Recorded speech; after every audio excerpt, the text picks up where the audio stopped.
Esas clases que se deben compartir a muchos, que muchos deben escuchar ese mensaje, porque pues, algunos al comienzo de pronto no entenderán muchas cosas, pero en el tiempo van a entender, van a ir comprendiendo. Es una clase excelente, de muy buen nivel, de muy buena base bíblica. El Señor los siga usando, mi hermano. Como un poquito de complemento a esa clase, yo quería tocar aquí unos pasajes de la palabra de Dios, algunos pasajes que están aquí en la palabra de Dios. Dice 2 Corintios 6, 14, 18. Para los que no estuvieron en esa clase, la clase fue acerca de la construcción del tercer templo en Jerusalén, ¿cierto? Acerca de la construcción, y el hermano nos explicaba cómo todo se fue en torno a lo material, a lo carnal, que el mundo no ha entendido. No hemos entendido la importancia de esta señal de los últimos tiempos. Es una señal importantísima, clave, tiene mucho que ver con la escatología bíblica, con el mensaje de la palabra de Dios, con la revelación para los últimos tiempos, con el engaño especialmente para los últimos tiempos, cómo las personas están inmersas en ese engaño, y en muchas ocasiones las personas no salen de ahí, no quieren salir de ahí. Dice 2 Corintios 6, 14, 18, para que entendamos todavía más, un poquito más acerca de esto. Dice: no os unáis en yugo desigual con los incrédulos, porque qué compañerismo tiene la justicia con la injusticia, y qué comunión la luz con las tinieblas, y qué concordia Cristo con Belial, o qué parte el creyente con el incrédulo, y qué acuerdo hay entre el templo de Dios y los ídolos. Bueno, aquí viene una pregunta: ¿qué acuerdo hay entre el templo de Dios y los ídolos? ¿De cuál templo está hablando el Señor allí? Eso es importante entenderlo, es súper importante entender esa parte. Si no entendemos que el templo de Dios son los cristianos, si no entendemos que el templo de Dios son los cristianos, entonces vamos a seguir engañados. Va a seguir el engaño, y el engaño está ahí porque la gente no ha entendido que hay una iglesia espiritual, que el templo de Dios somos nosotros. Dice el Señor, porque vosotros sois el templo de Dios, y lo dice ahí textualmente en el versículo 16. Versículo 16 dice así: ¿y qué acuerdo hay entre el templo de Dios y los ídolos? Uno dirá: no, pues el templo es un sitio donde no hay monumentos, donde no hay estampas, donde no hay cuadros, entonces por eso está hablando allí la palabra de que el templo de Dios no tiene ídolos, y entonces no debemos poner ídolos en los templos, pensar alguno. Pero lo más hermoso de la palabra es que ella misma aclara todo, y dice: porque vosotros sois el templo del Dios viviente. Y esas son las palabras textuales, literales, que nosotros debemos entender cuando leemos la palabra de Dios, que a veces las dejamos por ahí de lado, o algunos las dejan por ahí de lado porque quieren seguir edificando sobre las mentiras de las doctrinas que siempre han edificado. Entonces, cuando se encuentran con estos pasajes, llegarán hasta cierto punto y no quieren decir el resto. Dice la palabra: porque vosotros sois el templo del Dios viviente. Como dijo Dios: habitaré y andaré entre ellos, y seré ¿qué? Su Dios. Habitaré y andaré entre ellos, y seré su Dios, y ellos serán mi pueblo. Por lo cual dice el Señor: salid de medio de ellos, apartados, dice el Señor, y no toquéis lo inmundo. 1 Corintios capítulo 3, versículos 16 y 17. 1 Corintios 3, 16, 17, dice la palabra de Dios. Que estos pasajes son textuales, son literales. Aquí no hay lugar a una interpretación equivocada. Estos pasajes nos muestran literalmente, explícitamente, de qué está hablando el Señor cuando habla del templo de Dios. aquí en la tierra. 1 Corintios capítulo 3, versículos 16 y 17, dice la palabra del Señor. Dice, bueno, algunos de pronto no saben esto, porque está en forma de pregunta, ¿no? Está en forma de pregunta allí esta verdad. Es una verdad en forma de pregunta. Dice, ¿no sabéis que sois templo de Dios? ¿Cuántos no saben que son templos de Dios? ¿Habrá alguno que no sabe que es templo de Dios? ¿Ustedes creen eso? ¿Habrá alguno que ignora que es templo de Dios? Yo creo que muchos. Yo creo que muchos. Muchos ignoran esto. Pero es que el Señor no le ha quitado el velo. Amén. Dice, ¿o ignoráis, no sabéis que sois templo de Dios y el Espíritu de Dios mora en vosotros? Que si supiéramos esto, quizás muchas cosas no haríamos. Que si de verdad tuviéramos una claridad absoluta sobre esta verdad que está puesta allí en forma de pregunta, quizá dejaríamos muchas cosas. Entonces, la pregunta es muy válida porque muchos no hemos entendido que somos templo de Dios, dice la palabra de Dios. Si no sabéis que sois templo de Dios y que el Espíritu de Dios mora en vosotros. Si alguno destruyera el templo de Dios, Dios le destruirá a él, porque el templo de Dios, el cual sois vosotros, ¿qué es? Santo es. Santo, ¿qué quiere decir santo? Apartado. Que si supiéramos que somos templo de Dios, entonces ¿qué pasaría? Que nos apartaríamos. ¿Apartaríamos de qué? ¿De qué me debo apartar?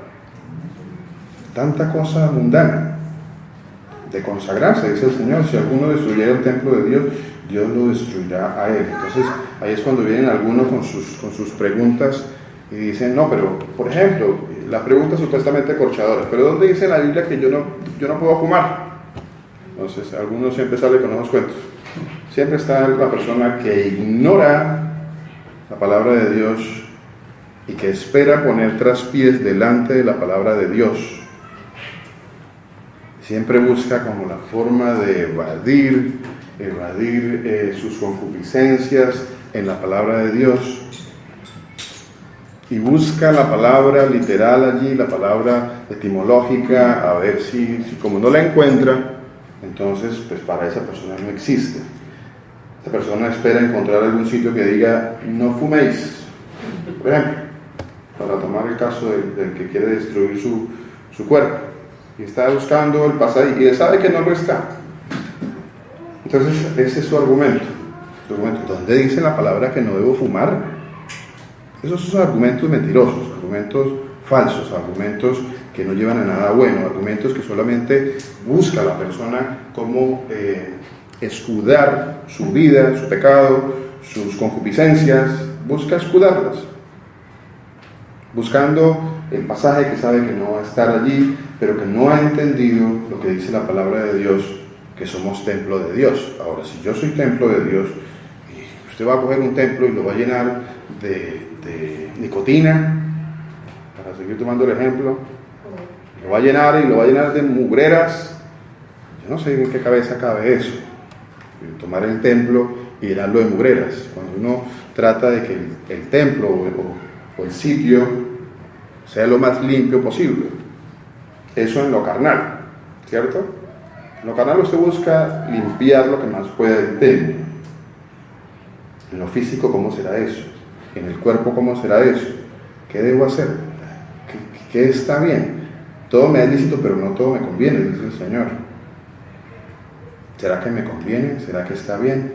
¿Será que puedo hacer esto? Siempre están las preguntas por ahí, los hermanos tienen sus preguntas y saben la respuesta. Lo mejor de todo es que los hermanos saben la respuesta. Muchos se hacen los que no saben la respuesta o siempre salen con el argumento mentiroso, el argumento falso de muéstrame dónde está escrito eso. Porque sencillamente las personas no quieren cambiar su vida mundana, su vida de concupiscencia, no quieren cambiar. Por eso siempre salen con ese argumento que no es válido. Si alguno destruyera el templo de Dios, ¿quién es alguien que puede destruir el templo de Dios? ¿Quién puede destruir el templo de Dios? ¿En qué? ¿Cómo podría aplicarse esto de que si alguno destruyera el templo de Dios? ¿Qué pasa con los que se suicidan, por ejemplo? ¿No están destruyendo un templo? El que se suicida, ¿cierto que sí? Entonces viene el otro argumento por ahí de algunos que dicen, no, el cristiano se puede suicidar. Un cristiano se puede suicidar. Un cristiano se puede suicidar. Para empezar, un cristiano no se suicida. Para empezar, un cristiano no cabe el argumento de que un cristiano se suicidó. Eso es tan opuesto lo uno de lo otro, es tan definitivamente no tiene nada que ver la luz con las tinieblas, como dice la palabra de Dios. ¿Qué tiene que ver la luz con las tinieblas? Absolutamente nada. Entonces dice el Señor, si alguno destruyera el templo de Dios, Dios lo destruirá a él, y eso es claro. ¿Alguno ha tenido esa duda o tiene esa duda con respecto al suicidio de un cristiano? Alguno dirá, pues cristianos se pueden suicidar. Hay cristianos que se suicidan, dirá alguno. Alguno dirá, sí, yo conozco el pastor tal que se suicidó. No era cristiano. No puede ser, es imposible. Eso es un imposible. No es posible que alguien diga que, o el argumento de que porque él era un predicador, entonces, eso no aplica el argumento. Dice, Dios me destruirá a él, porque el templo de Dios que sois vosotros, santo es. Ok. 1 Corintios 6, 19, 20. Dice así. 1 Corintios 6, 19, 20. Es un pasaje más o menos parecido a ese, que está en Corintios también, y dice, ¿ignoráis que vuestro cuerpo es templo del Espíritu Santo? ¿Señor? ¿Desde el 15 lo leemos? Bueno, leámoslo desde el 15. 1 Corintios 6, ¿del 15 me dices? 1 Corintios 6.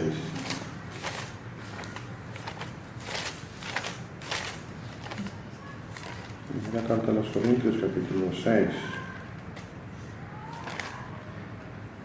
Versículo 15. Dice así la palabra del Señor. ¿Alguien me quiere ayudar? Porque es que tengo un pedacito ahí de Biblia que me comió el ratón. 15.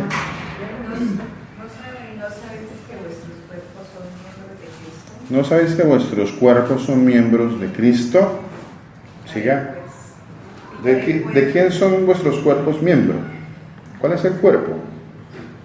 Hay un cuerpo, dice la palabra de Dios, son miembros de Cristo. Amén.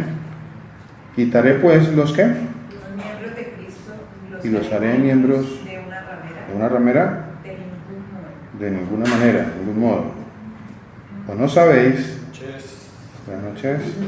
¿O no sabéis que el que se une una ramera es un cuerpo con ella? Que el que se une con una ramera es un cuerpo con ella? Amén. Porque dice que los dos serán una sola carne. Dice la Escritura que los dos serán una sola carne. ¿Pero el que se une con quién? Con el Señor. ¿Un espíritu es con quién? Un espíritu es con Él. Un espíritu es con el Señor. Huir de la fornicación. Cualquier otro pecado que el hombre cometa está fuera del cuerpo, mas el que fornica contra su propio cuerpo. Amén. ¿Sigo? Huid de la fornicación. Cualquier otro pecado que el hombre cometa está fuera del cuerpo. Pero el que fornica, siga. Hoy ignoráis que vuestro cuerpo es templo del Espíritu Santo, el cual está en vosotros, el cual tenéis de Dios y que no sois vuestros. No sois vuestros, no somos de nosotros. El cuerpo no es mío. Amén. El cuerpo no es mío. Versículo 20. Porque habéis sido comprados por precio. Glorificad pues a Dios en vuestro cuerpo y en vuestro espíritu, los cuales son de Dios. Amén. Amén. Amén. Muy bien. Gracias, mi hermano. Qué importante entender eso. Qué importante entender lo que nos explicaba nuestro hermano Mauricio acerca de que no es posible, y eso ya estuvo escrito en la palabra de Dios, ya fue escrito, de que Dios no habita en templos. Dios no habita en templos. Mire, nosotros podemos salir de aquí y Dios no va a quedarse aquí. Si alguno cree que cuando nosotros salimos de aquí, nos vamos por allá afuera a descansar y Dios se quedó aquí, pues no, eso no es así. De eso está llena las iglesias, la religión está llena de eso. La religión está llena de esa creencia de pensar de que Dios está allí y que habita dentro de ese lugar, que Dios habita dentro del lugar. Por eso a nosotros nos enseñaron cuando entrábamos a algún sitio de carácter religioso siempre era como el silencio y la cosa ahí como religiosa y un sentido ahí de misticismo, de misterio alrededor de todas las cosas. ¿Por qué? Porque era un sitio religioso. Porque era un sitio religioso. Ya habitaba Dios supuestamente. Pero supuestamente Dios habitaba ahí, que es lo que estos señores que piensan construir ese tercer templo, ellos piensan que cuando ellos construyan el templo, entonces Dios va a habitar ahí. Dios va a habitar ahí. Eso es lo que ellos piensan.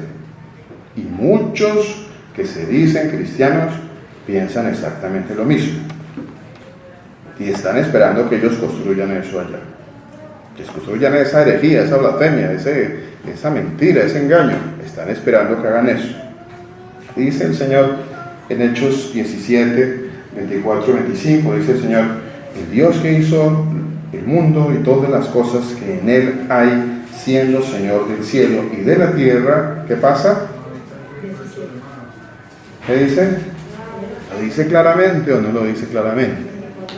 De pronto para que si alguno quedó con la duda después de esta explicación magistral que hizo mi hermano, pues textualmente y literalmente dice la palabra de Dios que Dios no habita en templos hechos por manos humanas. No habita. No va a estar ahí metido en unas cuatro paredes. No va a estar ahí. Eso no existe, eso no es verdad. Dice, ni es honrado por manos de hombres como si necesitase de algo. ¿Necesita Dios de mí? No, Dios no necesita de mí. Ya lo hemos dicho muchas veces. Dios no necesita de mí. Él no necesita de mí. Dios no necesita de nadie. Yo necesito de Dios. Nosotros los seres humanos necesitamos de Dios. Dios no me necesita. No me necesita. Yo no soy indispensable para la obra de Dios. Yo no soy. Si un día yo me muevo de acá, pues Dios pone a otro para la obra de Dios. Yo no soy indispensable en la obra de Dios. Dios no me necesita a mí. Yo lo necesito a Él. Todos los días lo necesito. Por eso el Señor dice que no es honrado por manos de hombres como si necesitase de algo. Dios necesita algo de mí. Dios no necesita nada de mí, absolutamente, ni un ápice, ni un milímetro, ni un centímetro, ni un respirar no necesita de mí. Dice, pues Él es quien da a todos vida y aliento y todas las cosas. Hechos 7, 48, 50. ¿Qué dice la palabra de Dios? Hechos 7, 48, 50. Dice así el Señor. Si bien el Altísimo no habita en templos hechos de manos, como dice el profeta, Dios no habita en templos hechos de mano, como dice el profeta, el cielo es mi trono y la tierra el estrado de mis pies. ¿Dónde está el trono de Dios? ¿Dónde está el trono de Dios? En el cielo. ¿Dónde está el cielo? Pues arriba. Arriba. El Señor dice, yo soy de arriba, ustedes son de abajo. Él lo dice, yo soy de arriba. ¿Dónde está el cielo? Arriba. Arriba.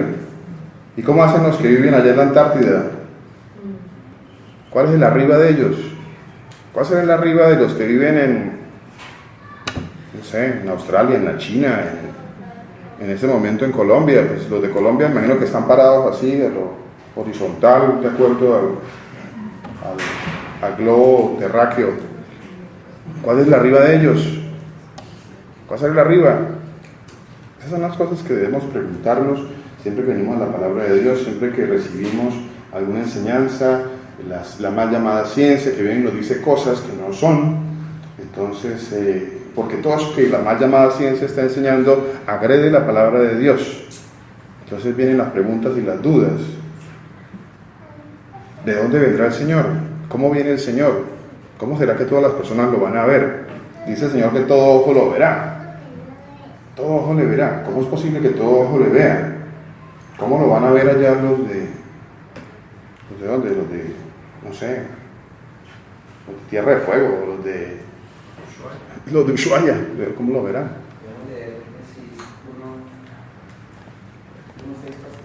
Génesis 1:6. Génesis capítulo 1, versículo del 6 al 10. Luego dijo Dios, haya un firmamento, haya una expansión. Yo creo que ese tema más adelante lo retomaremos. Es necesario, en la voluntad del Señor lo retomaremos, aunque a algunos hermanos no les guste ese tema, pero lo vamos a retomar porque es un tema de la palabra de Dios y hay que predicarlo. Está en la palabra de Dios, hay que predicarlo, hay que entenderlo, hay que salir del engaño, tanto engaño que hay en el mundo porque nosotros no hemos entendido lo que Dios escribió. El Señor no se tomó el trabajo de escribir en la palabra de Dios estos pasajes para que yo los demeritara, para que yo dijera, no, eso no es importante. Para mí eso no es importante. Para mí es importante saber cómo Dios construyó la tierra. Bueno, pues para usted pronto no es importante saber cómo Dios construyó la tierra, pero para Dios sí fue importante. Para Él sí fue, y por eso lo ha escrito. Yo creo que para mí debe ser más importante si para Dios es importante, que si para mí es importante. Luego dijo Dios, haya un firmamento en medio de las aguas. Haya un firmamento, o una ¿qué? Expansión. En medio de las aguas, para que separe las aguas de las aguas. Hermano, explíqueme eso. ¿Alguien me explica eso? ¿Por qué Dios lo hizo así? Y Dios acaba de decir, mire, ¿sabe qué? Yo tengo mi templo es en el cielo. Yo tengo mi templo en el cielo. Hay un firmamento en medio de las aguas para que separe las aguas de las aguas. E hizo Dios un firmamento que separó las aguas que estaban debajo del firmamento de las aguas que estaban sobre el firmamento. Y fue así. Al firmamento llamó Dios cielos, y fue la tarde y la mañana del segundo día. ¿Ahí? Dijo también Dios, reúnanse las aguas que están debajo de los cielos en un solo lugar para que se descubra lo seco.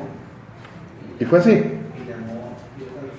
Y a la parte seca llamó Dios tierra, y al conjunto de las aguas lo llamó mares. Y vio Dios que era bueno. El cielo está arriba, la tierra está abajo.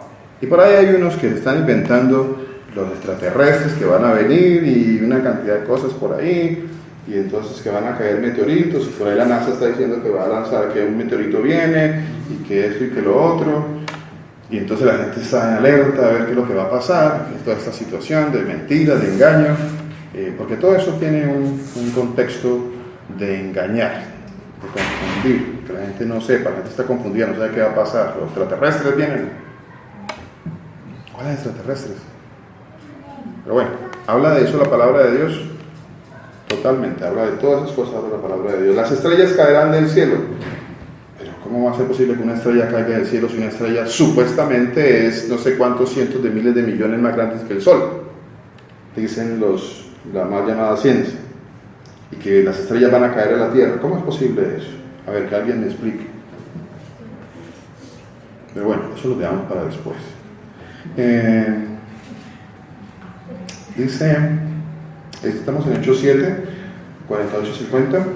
El cielo es mi trono, y la tierra el estrado de mis pies. ¿Qué casa me edificaré? Dice el Señor. ¿O cuál es el lugar de mi reposo? ¿No hizo mi mano todas estas cosas? Juan capítulo 2, versículos 19 al 21. Juan capítulo 2, versículos del 19 al 21. Dice la palabra del Señor.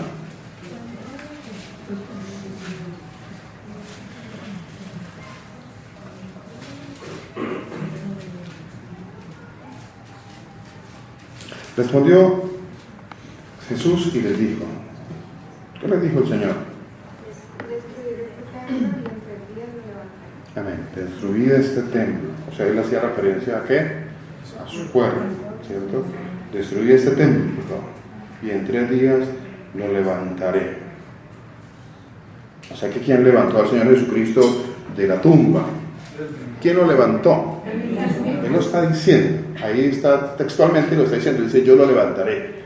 O sea, si alguien tiene duda de quién resucitó al Señor Jesucristo, porque por allá otro pasaje dirá que Dios levantó de los muertos al Señor Jesucristo, entonces ¿usted qué hace? A ver, usted se encuentra con un pasaje que dice, Dios levantó de los muertos a Jesús. Si Dios levantó de los muertos a Jesús, ¿cómo explico yo eso? Con la misma palabra. Me voy a la palabra y el Señor Jesucristo dice, sí, yo lo voy a levantar. O sea que cuando yo cruzo esa información, ¿qué me da resultado? Ese complemento. Cuando yo sumo, porque hay que sumar en la palabra, ¿no? En la palabra hay que sumar. Pues cuando yo sumo eso, ¿qué me da como resultado? Que Jesús es Dios. Sencillo, ¿cierto? Me da como resultado de que Dios, que levantó de los muertos a Jesús, ¿sí han escuchado ese pasaje? ¿Sí? Dice, Dios que levantó de los muertos a Jesús, entonces por allá era otro, así es que lo levantó fue Dios. Dios Padre lo levantó. Y aquí el Señor Jesucristo dice, yo lo levantaré en 3 días. En 3 días lo levantaré. Dijeron luego los judíos, en 46 años fue edificado este templo, y tú en 3 días lo levantarás. Ya como estaban de engañados y cómo siguen de engañados. Aún siguen engañados. Ellos siguen hablando de su templo. Él hablaba ¿de qué? Del templo de su cuerpo. Entonces, ¿cuál es el templo? ¿Cuál es el verdadero templo? ¿Cuál es el verdadero templo? El Señor Jesús. ¿Cuál es el verdadero templo del Señor aquí en la tierra? Nosotros, ¿cierto? Entonces, ¿qué es? ¿Cuál es el significado de esto? ¿Es un mensaje espiritual o es un mensaje terrenal allá edificando 4 paredes? ¿Dónde está el engaño? Pero es que mire, es que ustedes hoy en día lo ven por la gracia del Señor. Sí, hay un engaño ahí. Pero ustedes se han imaginado, se han puesto a pensar cuántas personas en el mundo hoy en día creen lo contrario y creen esta mentira, y no es una, ni 2, ni 3 iglesias o comunidades que se dicen cristianas. No son 1 ni 2. Son cientos de miles de personas creyendo este engaño. Cientos de miles de personas. Por eso es tan importante esos mensajes. Y que vengan así claros, explicados, totalmente palabra por palabra, edificados sobre la palabra, bien explicados. Son importantísimos. Quien nos ha dado el Espíritu. Hace unos días una hermana me preguntó, entonces, ¿nosotros cómo hacemos para saber quién tiene el Espíritu de Dios? Porque bueno, aquí estamos hablando del templo de Dios. Ahora necesito saber si Dios, el Espíritu de Dios, va a habitar en el cuerpo de quién. ¿De quién va a habitar el Espíritu de Dios? ¿Cómo sabemos que el Espíritu de Dios habita en mí? Me hizo la pregunta mi hermano. ¿Cierto, mi hermano? ¿Cómo sabemos? Dice primera carta a los Tesalonicenses, capítulo 4. Para empezar, vamos a recordar esto que es importante. Primera de Tesalonicenses 4, 8. Dice así la palabra del Señor.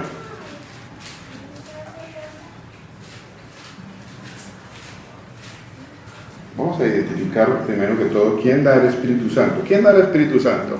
El que ministra en el servicio. Primera de Tesalonicenses 4, 8. El que bautiza. ¿Quién ministra eso? Vea que tremendo eso, ¿no? ¿Hasta dónde puede caer uno en un engaño?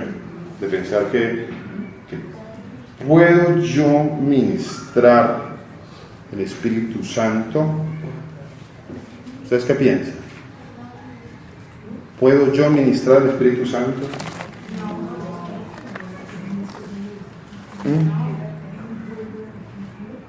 ¿No? ¿Sí?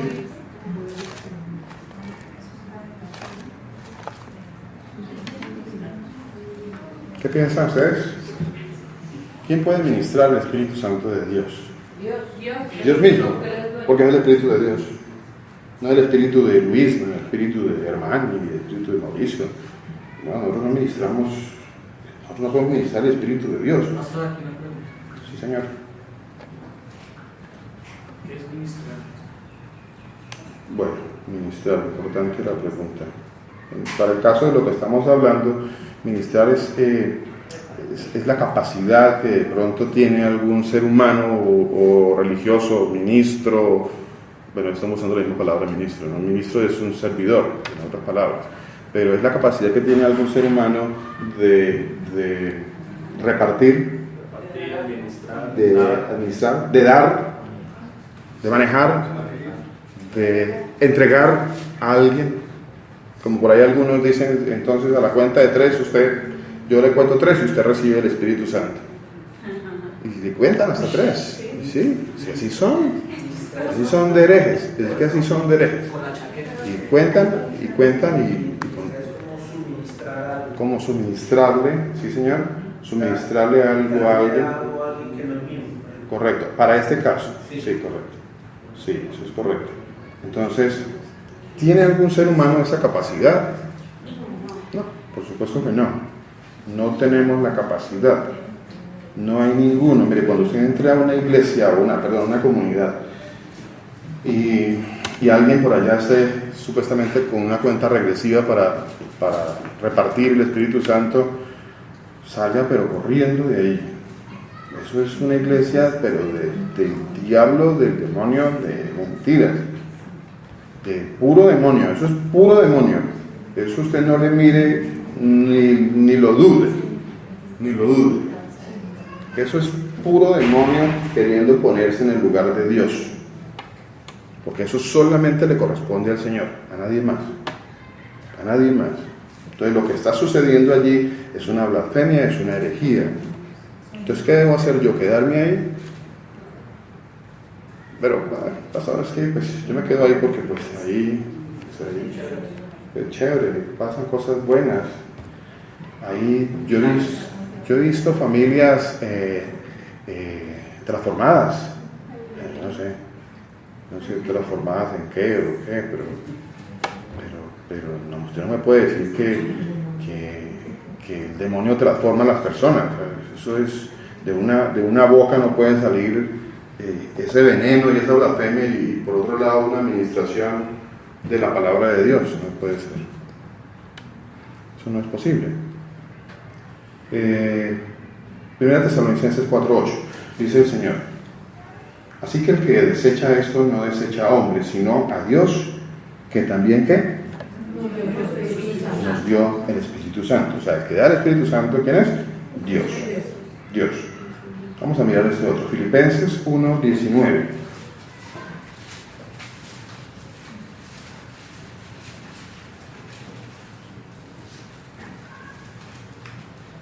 ¿Qué es más importante? ¿El bautismo en agua o el bautismo del Espíritu Santo? ¿Qué será más importante? O mejor dicho,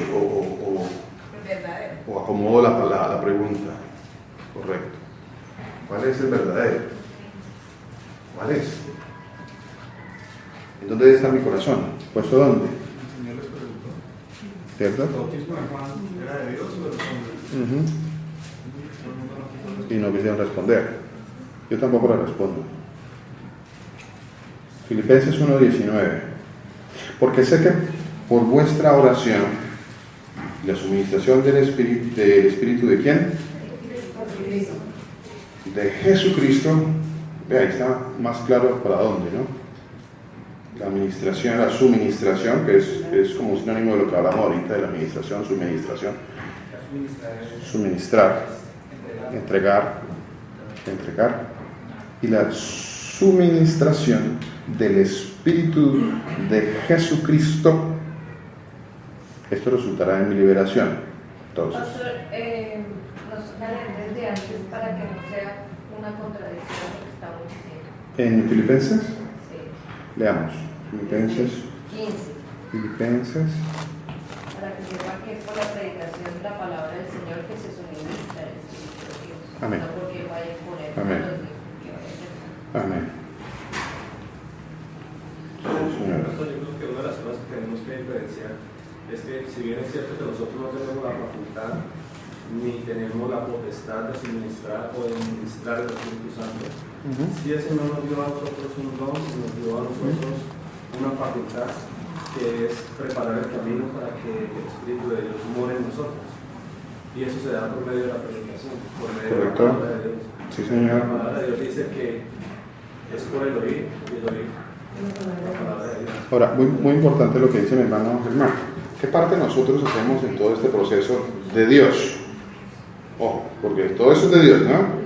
En este proceso de salvación, ¿nos usa Dios o no nos usa? ¿Cierto? Pero el hecho que Dios nos use no nos faculta a nosotros de creer que somos nosotros, que nosotros somos los que salvamos. Entonces, aquí algo muy importante es entender cómo el Señor nos puede usar y de hecho ese es nuestro anhelo, que Dios nos use en su obra, ¿cierto? Él nos usa en su obra. Y el que es cristiano, el que es hijo de Dios, siempre le va a dar la gloria al Señor y dice, la gloria es para el Señor.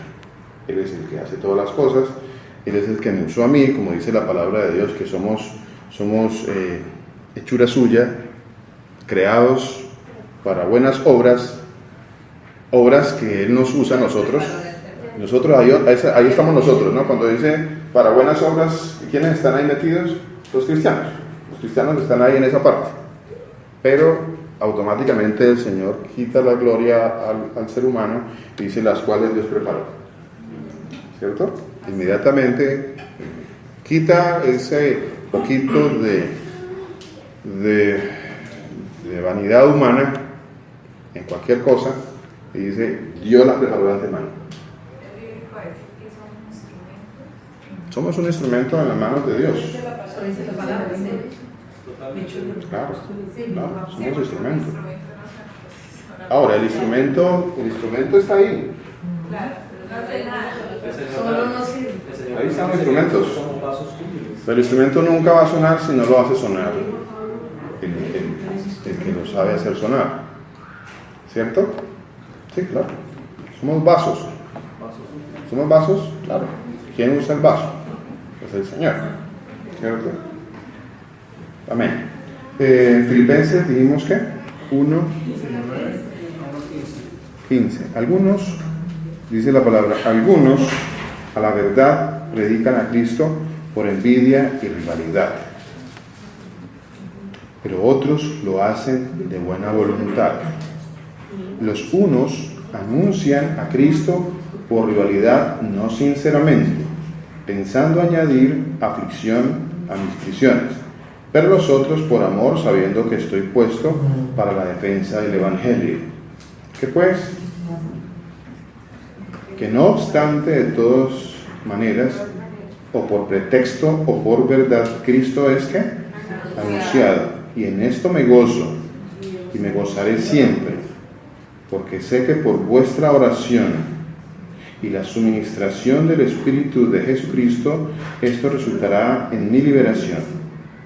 Amén. Amén, qué bonito. Amén. Dice 2 Corintios, capítulo 1, versículo 22. 2 Corintios 1, 22. Dice la palabra del Señor. Dice así. Dice, y el que nos confirma con vosotros en Cristo, y el que nos ungió, ¿quién es? Es Dios, el cual nos ha sellado. Hay un sello. ¿Puedo perder el Espíritu Santo? No es posible. Alguien dirá, el Espíritu Santo se puede ir.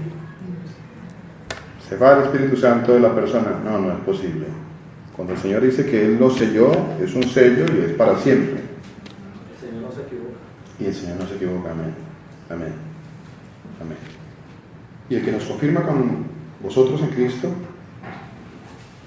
el que nos ungió es Dios, el cual nos ha sellado y nos ha dado ¿qué?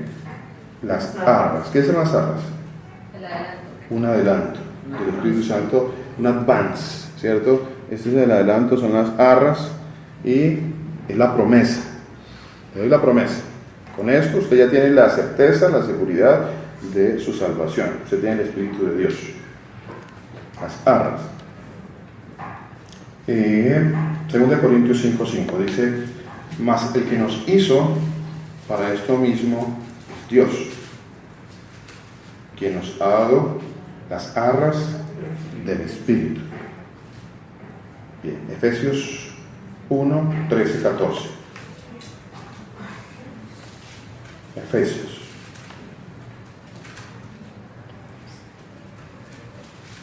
¿Voy rápido? ¿Voy rápido? ¿Sí? ¿Voy rápido? A ver, ¿cómo? Dice aquí, miremos qué dice esto en Efesios. Efesios 1, 13, 14. Dice el Señor. Ojo a esto. Aquí hay tres sucesos. Tres cosas que acontecen. Dice: en él, también vosotros, habiendo oído la palabra de verdad. A ver, ¿por dónde empieza el recibir el Espíritu Santo de Dios? Definitivamente. No hay otra forma. No hay otra forma. Alguno dirá que a través de un abrazo. Es que yo abracé aquí, entonces se sintió muy bonito y entonces recibió el Espíritu de Dios. ¿Qué sintió? Gracias, hermano, se lo bendiga.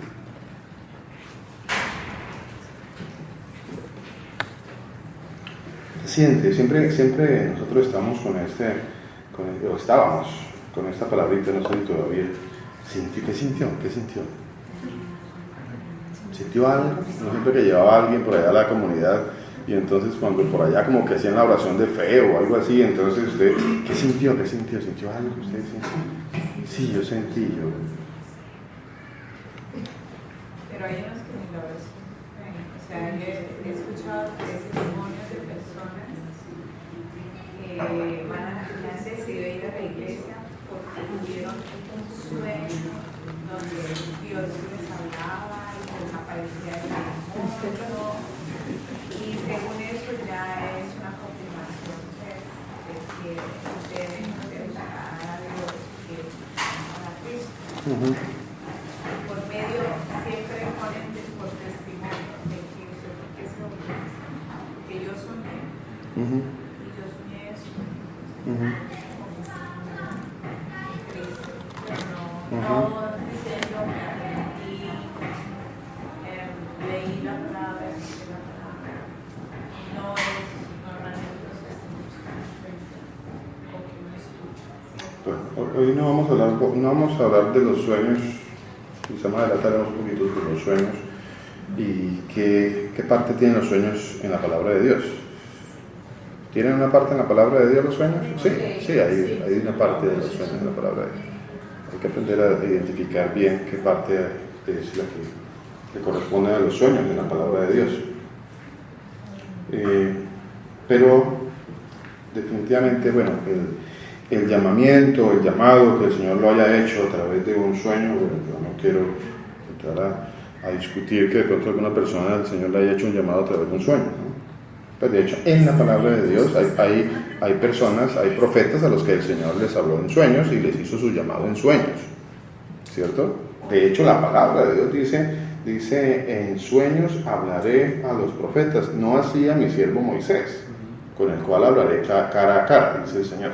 Entonces, sí hay una parte en los sueños en la palabra de Dios. Pero también el Señor dice, si alguno tiene un sueño, pues cuente el sueño, pero no diga que es palabra de Dios. También hay un riesgo en decir que de pronto el sueño era palabra de Dios, ¿cierto? También eso hay que tenerlo en consideración. ¿Cómo va a ser palabra de Dios? Sí, entonces en todo eso hay que tener mucho cuidado. Pero también está la palabra que dice, hablaré en sueños, y dice, en los posteriores días, dice el Señor, derramaré mi espíritu sobre toda carne, y vuestros hijos y vuestras hijas profetizarán, y vuestros ancianos soñarán sueños. O sea que hay una parte que corresponde a los sueños en la palabra de Dios, ¿cierto? Hay que saber manejar y estudiar esa parte, pero sí hay una parte que corresponde a los sueños. ¿Que el Señor pudo haberle hecho el llamado a alguien en un sueño? Sí, no hay que Es posible, en la soberanía del Señor, claro que es posible. Sí, Señor, sí es posible. ¿Cómo le habló el Señor a Salomón? Salomón, dos sueños. ¿Cierto? ¿No fue en sueños? ¿Cierto? Le hizo su llamado en sueños. A Samuel también, sí, se puede decir que fue como un sueño, ¿cierto? A Josué, a José, sí, también. Entonces, bueno, esto de los sueños tiene su lugar en la palabra de Dios. Tiene su lugar. Después hablaremos un poquito sobre el tema que es bonito también, es bonito. ¿Pasábamos? Efesios 1, 13, 14. Dice el Señor: en él, Efesios 1, 13, 14. En él también vosotros, habiendo oído la palabra de verdad, y aquí tiene un orden, vea el orden que tiene el recibir el Espíritu Santo de Dios. Hay un orden. ¿Cuál es el orden? ¿Qué es lo primero? Amén, salud. Lo primero. Así que si ve, bueno, mi hermana trae a mi memoria, gracias al Señor, un pasaje que creo que está en el libro de Hechos, en el capítulo 9, 10 y 11, 9, 10, sobre Pedro. Pedro recibe un éxtasis, dice la palabra de Dios, ¿cierto? Recibe un éxtasis, un llamado, y el Señor le dice: vaya, y le trae una comida que ellos desechaban, ¿cierto? Y luego le dice: vaya allá a donde este señor, que era un centurión romano, y vaya y le habla la palabra de Dios. Y al mismo tiempo le habló al centurión romano y le dijo: va a venir un señor, mándelo a llamar, se llama Pedro, que habita en la casa de otro por allá. Entonces llámelo, de un Simón el curtidor, llámelo, dígale que venga. Y entonces, ¿qué pasó ahí? Hay un sueño, ¿cierto? Hay un sueño. Pero no fue a través de ese sueño que ellos recibieron el Espíritu de Dios, porque la palabra no se contradice. Entonces, ellos van, manda a su persona, el centurión romano, habla con Pedro. Pedro ya sabía, eso no es como aquellos que dicen: Dios me dijo que usted iba a ser mi esposo, entonces, pero a la otra no le dijo, o mi esposa. Entonces ahí están las hermanas por ahí que salen correteando, los hermanos por ahí que quieren salirle con estos cuentos a las hermanas. Mi hermana, Dios me dijo que usted iba a ser mi esposa, pero el Señor nunca le dijo a ella nada, y viceversa. Entonces vea cómo el Señor le habló a los dos. Entonces viene Pedro, ya ambos sabían, ya el Señor había hablado con ambos. ¿Y qué pasó? ¿Cómo recibió el Espíritu Santo este centurión romano? ¿Por el sueño? No fue por el sueño. ¿Ve? A María la habló a José después del sueño. Amén. Entonces dice: habiendo oído la palabra de verdad, porque el libro de Gálatas dice Gálatas 3, 2: esto solo quiero saber de vosotros.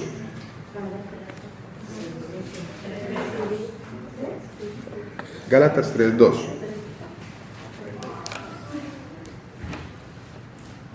Mire, si alguien ha recibido el Espíritu Santo, si alguien ha entendido la palabra de Dios, ha sido porque ha recibido la palabra de Dios. No hay otro medio, no hay otra forma.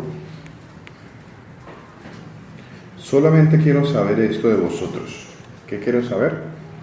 ¿Recibiste el Espíritu por las obras de la ley o por el escuchar con fe? ¿Escuchar qué? La palabra de Dios. Entonces, ¿cómo es que se recibe el Espíritu de Dios? Escuchando la palabra. Escuchando la palabra. No hay otra forma. Ahí se cae por su propio peso todas las iglesias que tienen esa doctrina de prosperidad y de todo eso que dicen, por lo menos, el pastor comienza a basar y comienza que supuestamente a declarar que el Espíritu Santo cae sobre ellos, pero nunca se habló la palabra de Dios. ¿Cómo podría el Espíritu Entonces, ¿qué Santo espíritu declarar? cayó por ahí? ¿Cuál espíritu le cayó? ¿Qué recibieron? Puro demonio, eso ahí, puro espíritu de mentira, puro demonios hablando. Y vean todos esos rabarrabas y todo eso. Cuando usted escuche eso, vean, no le quepa la menor duda que eso es puro demonio, puro demonio. No le quepa la menor duda, ni lo dude. O sea que sus posesiones, cuando ellos empiezan a revoltarse, Hay de todo, hay una corriente, hay de todo, sí, eso hay los que actúan, los que están endemoniados, los que actúan, los que... Vea, porque es que eso ni siquiera proviene de las corrientes pseudocristianas, ¿no? Eso tiene su origen por aquí en las religiones de Oriente. Hay una cosa que se llama el Kundalini, creo que se llama eso, el Kundalini, que eso viene de la India. No le digo que averigüe sobre eso, porque eso es igualito, es idéntico. Ese Kundalini es idéntico, es lo mismo. Cuando usted mira esas posesiones demoníacas o shows y los compara, son idénticos, son iguales, tal cual. O sea que eso, ¿de dónde viene? Esa mentira. El mismo diablo, el mismo infierno, el mismo mentiroso, todo eso es mentiroso. Cuando usted vea eso, salga de ahí corriendo también.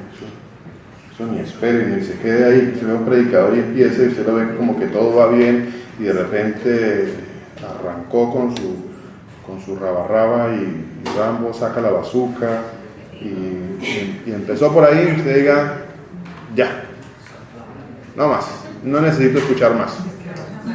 No necesito escuchar absolutamente nada más.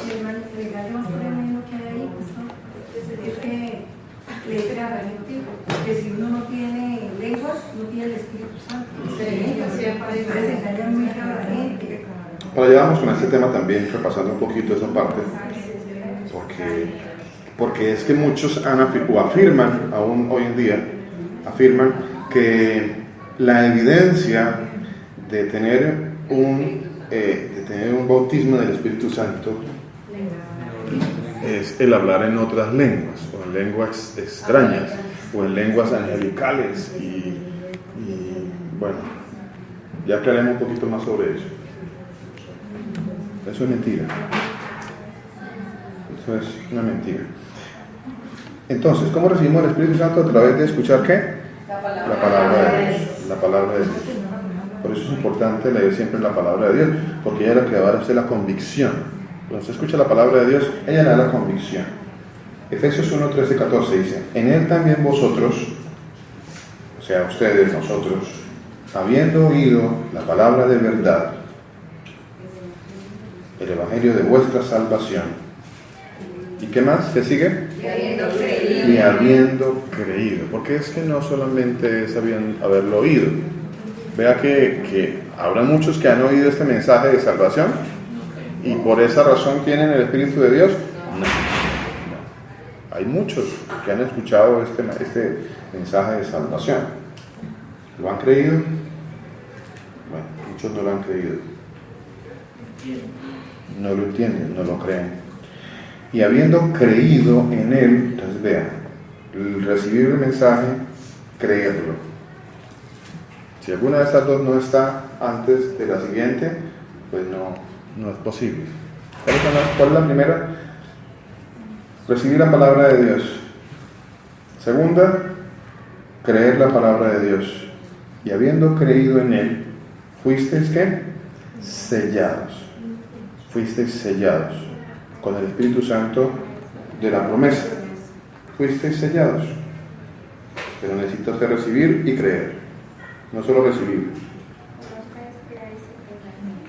¿Perdón? Conozcáis, creáis y entendáis que yo mismo soy. Fuera de mí no hay Dios, ni lo será después de mí. ¿Cierto? Isaías, capítulo 44. ¿Sí? 43. ¿Cuál versión está? Amén. Entonces, dice, y habiendo creído en Él, fuisteis sellados con el Espíritu Santo de la promesa. ¿Qué es las qué?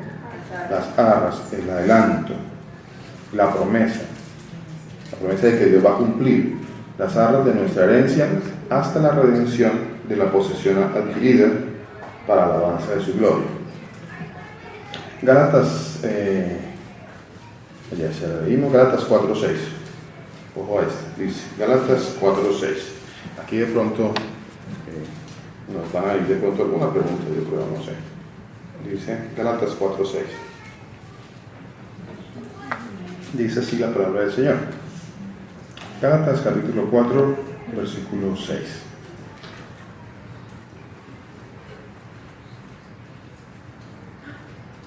Dice, ¿qué dice? Y por cuanto sois, ¿qué? Hijos de Dios. Hijos de Dios. O sea que ¿para quién es esta promesa? Para los hijos. Para los hijos. Dice, por cuanto sois hijos, Pastor, ¿cómo así? O sea que todos no somos templo del Espíritu Santo. o sea que todos no son templos del Espíritu Santo. Amén. Así es. Amén. Esta promesa es solamente para los hijos. Es solo para los hijos. Antes yo no lo entendía, ¿no? Pero no puede ser posible que entonces... Sí, el Señor lo dice claramente, dice, por cuanto sois hijos. O sea que esta promesa ¿para quién es? Para los hijos. O sea que ¿quiénes son los que van a creer? Los hijos de Dios. Los hijos de Dios. ¿Quiénes son los que van a recibir el mensaje y lo van a creer? Los hijos de Dios. Los hijos de Dios. Los otros no lo van a creer. Dice el Señor que los que son hijos del diablo, pues no, las obras del diablo quieren hacer. Por cuanto, pues, su papá es el diablo. Entonces, dice el Señor, y por cuanto sois hijos, Dios envió a vuestros corazones, ¿qué? El Espíritu de su Hijo, el cual clama, Abba Padre. Hechos 5:32.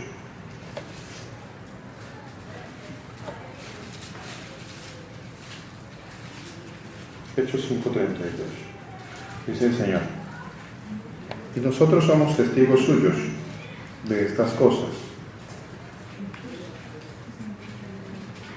Entonces, y aquí también el Espíritu Santo, el cual ha dado Dios, ¿a quiénes? A los que lo obedecen.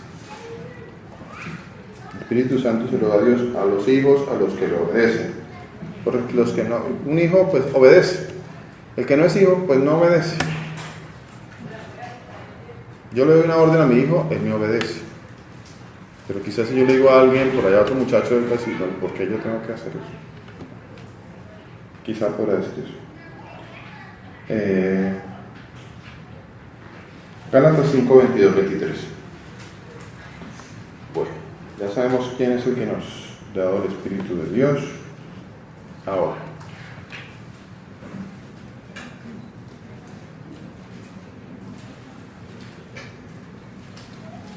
cuando alguien tiene el Espíritu de Dios, pues hay unos frutos, ¿cierto? Hay unos frutos. La persona tiene que dar frutos. El ser humano tiene que dar frutos. El árbol bueno da frutos buenos. El árbol malo da frutos malos. Gálatas 5:22-23. ¿Qué dice la palabra de Dios?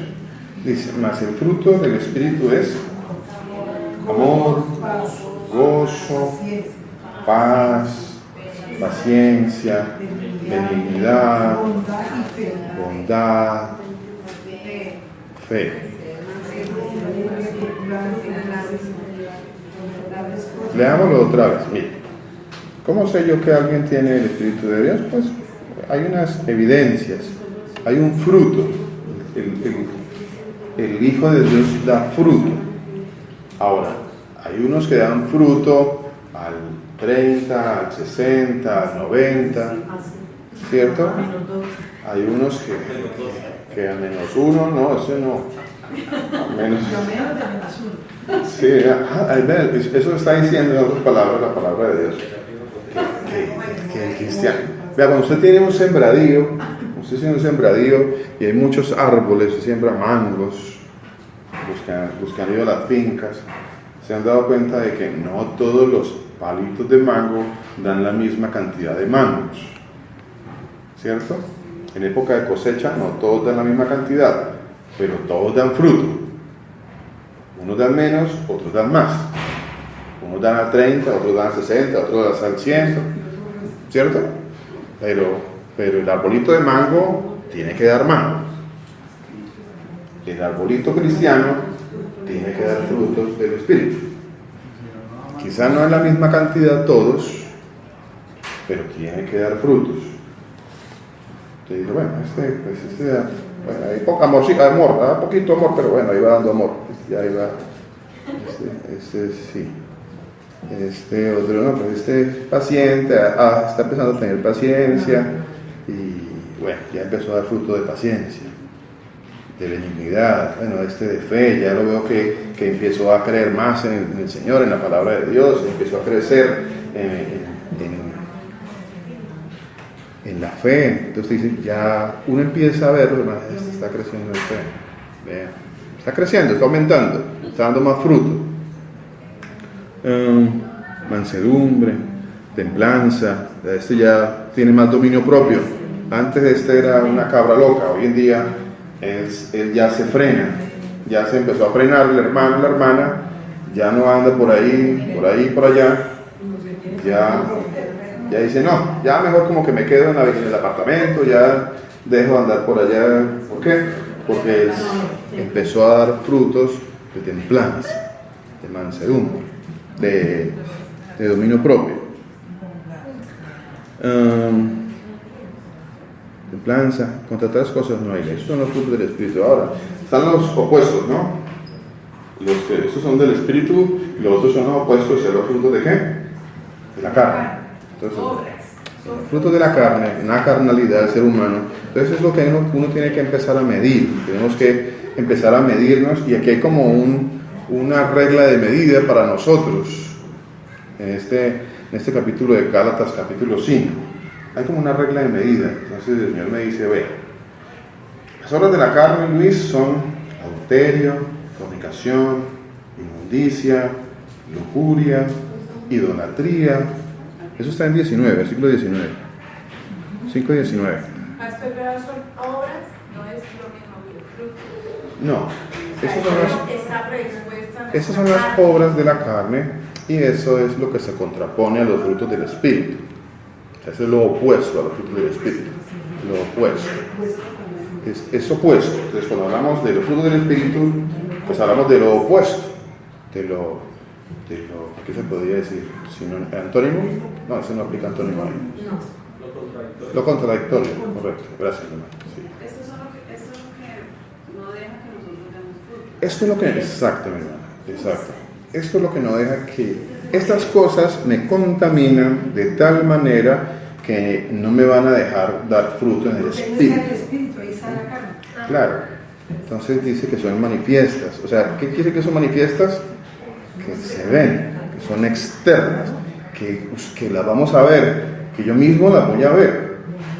Entonces yo me voy aquí, me asomo a este espejo y digo, las obras de la carne son adulterio, fornicación, inmundicia, lujuria, idolatría, hechicerías, enemistades, pleitos, celos, iras, contiendas, divisiones, herejías, envidias, homicidios, borracheras, orgías y cosas semejantes a estas. Ahí tengo mi espejo para mirarme, a ver qué pasó ahí conmigo. Bueno, ¿cómo vamos ahí? ¿Cómo voy ahí?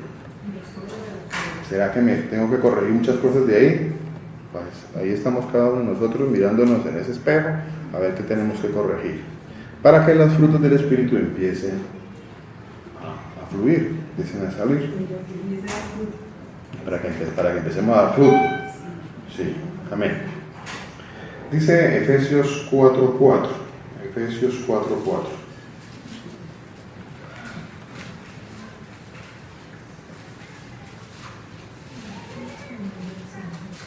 ¿Sí nos estamos dando cuenta quién tiene el Espíritu Santo?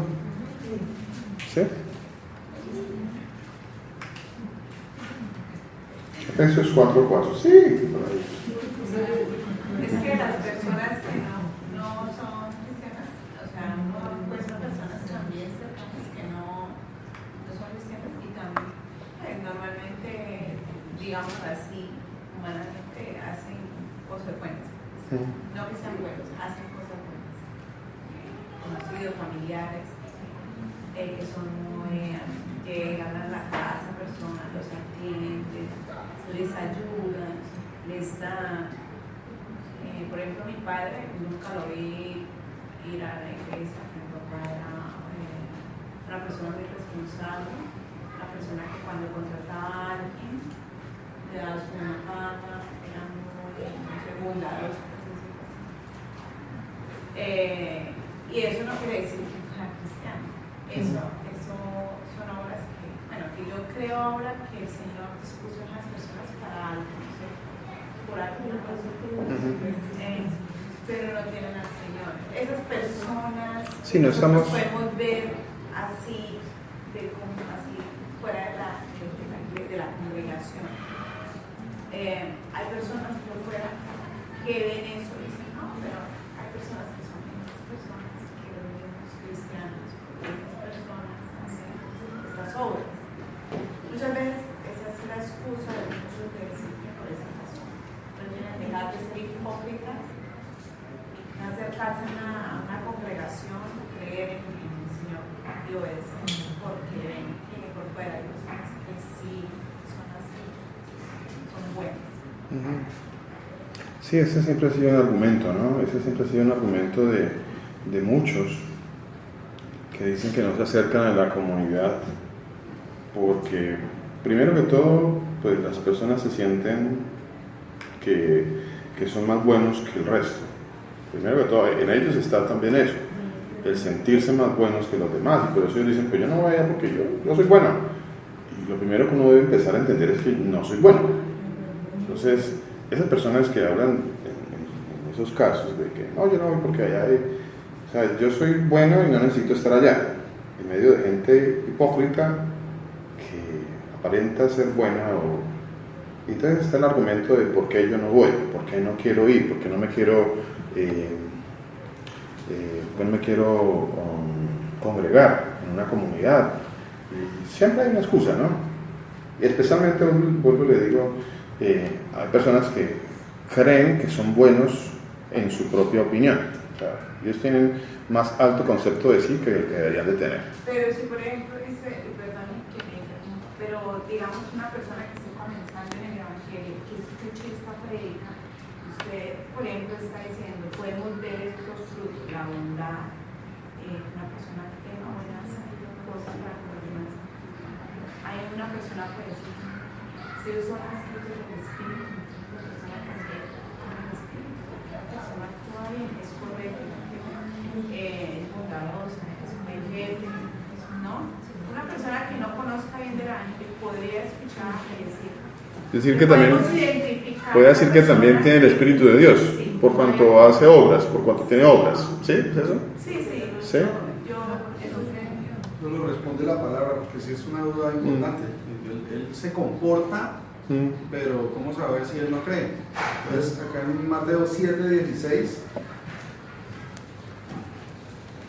en Mateo 7:16 se refiere específicamente cuáles es el comportamiento. Mateo 7:16. Dice, por sus frutos los conoceréis. ¿Acaso se recogen uvas de los espinos o higos de los abrojos? Así todo buen árbol da buenos frutos, pero el árbol malo da malos frutos. No puede el buen árbol dar malos frutos, ni el árbol malo dar frutos buenos. Todo árbol que no da buen fruto es cortado y echado en el fuego. Así que por sus frutos los conoceréis. ¿Cuáles son los frutos? No todo el que me dice Señor, Señor entrará en el reino de los cielos, sino el que hace la voluntad de mi Padre que está en los cielos. Muchos o sea, tiene que ver con reconocerlo a Él. Todos esos frutos, esas manifestaciones de ser buen árbol y de dar buenos frutos, tienen que ver con frutos en creer en el Señor también. Amén. Está ligado Amén. Amén, porque no es por obras, ¿no? Acuérdense que no es por obras para que nadie se gloríe. O sea, ninguno puede decir que la salvación o que la gracia de Dios tiene que ver con las obras. A ver, cuando una persona tiene una buena obra, por decirlo así, alguien hace un acto bueno, primero que todo, nosotros como cristianos identificamos que detrás de la buena obra, pues siempre está el Señor. O sea, el Señor es el que siempre va a hacer la obra, o sea, siempre es el que hace la obra, no es el ser humano, no es la persona. Eso por un lado. Por otro lado, no es por obras, para que nadie diga que es por obras, que es la salvación. Ya hemos venido escuchando que el Señor nos dice que la salvación tiene que ver con escuchar la palabra de Dios, con creer la palabra de Dios, escuchar el Evangelio de salvación y creerlo, ¿cierto? ¿Qué pasa con esas personas que supuestamente pues tienen un buen obrar, pero que no quieren, no creen en el Evangelio de salvación? ¿Qué pasa con ellos? En esa parte, en lo esencial, en lo más importante. ¿Qué pasó? ¿Qué pasó con ellos? No lo creyeron, aunque tenían buenas obras. Cuando yo miro el ejemplo que pone el Señor acerca de un fariseo y un publicano, yo veo un fariseo que hace muchas obras. Yo veo un fariseo que obra cosas en la carne que parecieran muy buenas. Doy diezmo, ayudo, hago obras, hago esto, hago lo otro. Pero no fue aceptado por el Señor, fue desechado. No tenía nada que ver sus obras ¿por qué no se salvó? Porque esta persona no fue acepta delante del Señor. Que no lo deben hacer todo. Caín y Abel, ¿cierto? Todos llegaron a morir.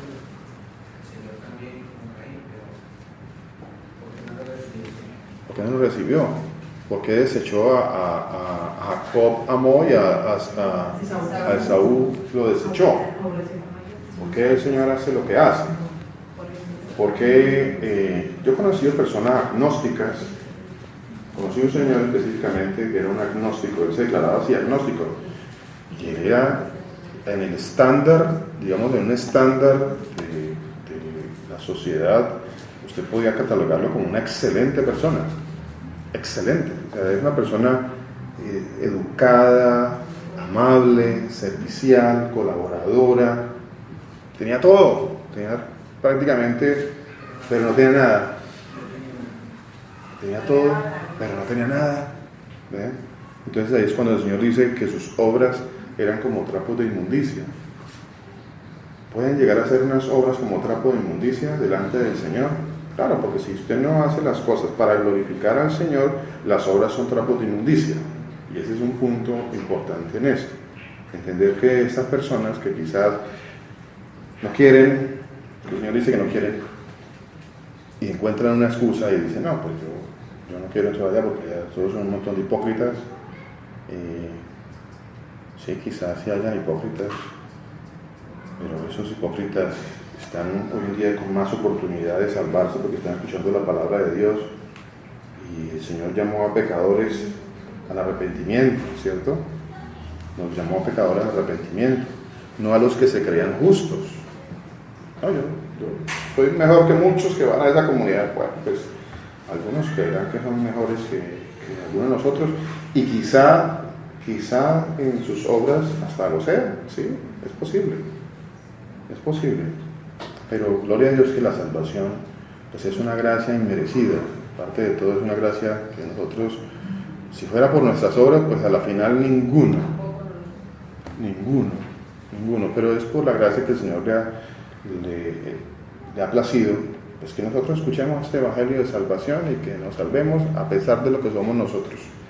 También hay que aclarar, pastor, que el hecho de que nosotros estemos sentados aquí sí implica que nosotros tengamos más oportunidad de pronto de recibir el Espíritu Santo por medio de esa palabra, ¿cierto? Pero no significa que la recibamos, o sea, no significa que nosotros seamos salvos por estar sentados aquí. Porque recuerden que la palabra de Dios también dice que la fe sin obras es muerta. Efectivamente, totalmente. No nos hace salvos sentarnos en una silla, y ese es es otra cosa importante. No nos hace salvo sentarnos el sábado en la silla y no, eso no nos hace salvo. Eso es un error creer eso. Eso no tiene nada que ver con la salvación. Nos hace salvo escuchar la palabra de Dios, creer la palabra de Dios. Y por supuesto, cuando usted escucha la palabra de Dios, cree en la palabra de Dios, su vida va a empezar a cambiar. Su vida tiene que cambiar, nuestra vida tiene que cambiar. Y no sé, a cada uno de nosotros el Señor nos ha ido cambiando en muchas cosas. Nuestra vida tiene que cambiar. Por eso dice la palabra de Dios también que la palabra no se devuelve vacía. La palabra de Dios nunca se devuelve. La palabra nunca se devuelve vacía. Ella obra el propósito para el cual el Señor la envió, ¿cierto? Aunque el propósito del Señor también es juicio. Acuérdense de eso, ¿cierto? Porque para uno la palabra llegó, no se regresa vacía. Nosotros usamos frases cliché, ¿no? Siempre nosotros religiosamente, no, la palabra. Uno cree que porque yo le prediqué a alguien la palabra, esa persona, no, la palabra no se vuelve vacía. Él va a creer. ¿Quién le garantiza a usted eso? Ahí se ¿De sembró dónde? las semillas. Ahí sembra la semilla. ¿Quién le garantiza a usted eso? De pronto sí, pero no se ahoga con las ¿Ve? varias. Claro, porque la semilla dice la palabra de Dios que hay una que la ahoga. Entonces, ¿quién garantiza eso? Nadie. La palabra de Dios dice que ella va a cumplir el propósito para el cual el Señor la mandó. Y hay dos propósitos de la palabra de Dios. Solo para salvación. Amén. La palabra de Dios tiene dos propósitos. O a unos se salvan, o otros se condenan, por cuanto no creyeron. Porque el Señor dice, por cuanto no creyeron, no quisieron recibir, ¿cierto? No quisieron recibir la verdad. Para ser salvos, Dios envía un espíritu de mentira. Ellos no quisieron recibir la palabra de verdad, aunque se les predicó la palabra de verdad. La palabra no regresa vacía. Claro que no regresa vacía. Van para el infierno por causa de la palabra de Dios. No regresa vacía. Por supuesto que no va a regresar vacía, porque en aquel día dice el Señor va a atestiguar. A los cielos y a la tierra tengo por testigos contra vosotros. ¿Ve? O sea, el Señor va a atestiguar contra eso. Usted recibió la palabra, no quiso. No regresó vacía la palabra de Dios. Vamos a dejar hasta ahí. ¿Sí? Vamos a dejar hasta ahí, pero eso ya seguimos en la voluntad del Señor. Bueno, Señor los bendiga.